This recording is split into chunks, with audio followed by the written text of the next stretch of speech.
Osteoarthritis treatment প্রোটোকলটা একটু জানতে চাই। আমরা গ্রেড 1 বা প্রাথমিক পর্যায়ে আমরা সাধারণত কিছু ওষুধ দিয়ে থাকি, আচ্ছা। যেমন প্যারাসিটামল দেই, তা না হলে আমরা নাপাডল বা যেটাকে বলে ট্রামাডল আমরা দিয়ে থাকি, NSAID non steroidal anti inflammatory drugs দিয়ে থাকি, অনেক সময় গ্লুকোসামাইন বা কনড্রাইটিন সালফেট বা ইভেন ডায়াসেরিনও আমরা এখানে প্রয়োগ করতে পারি। কিন্তু মনে রাখতে হবে প্রাথমিক পর্যায়ে সবসময় আমরা তাকে ফিজিওথেরাপি দিই।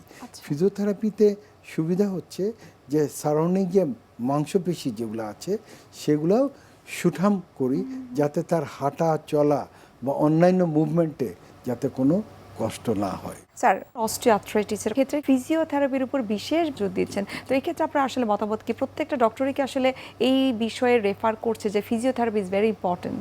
প্রথমত ওষুধের কিছু সাইড এফেক্ট আছে, অনেক সময় দীর্ঘমেয়াদী চিকিৎসা ওষুধ দিয়ে করা যায় না। আচ্ছা। আপনি ব্যথার ওষুধ দিয়ে দীর্ঘমেয়াদী কখনো চিকিৎসা করতে পারবেন না।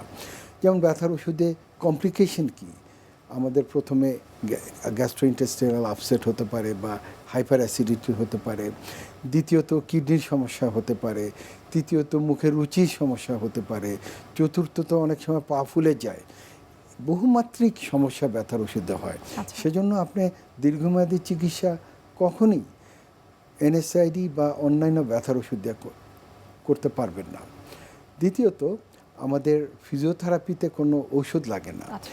এখানে আমাদের নিজস্ব এক্সারসাইজ দিয়ে শরীরের সহায়তায় আমরা একটা ট্রিটমেন্ট মোডালিটি আমরা করতে পারি।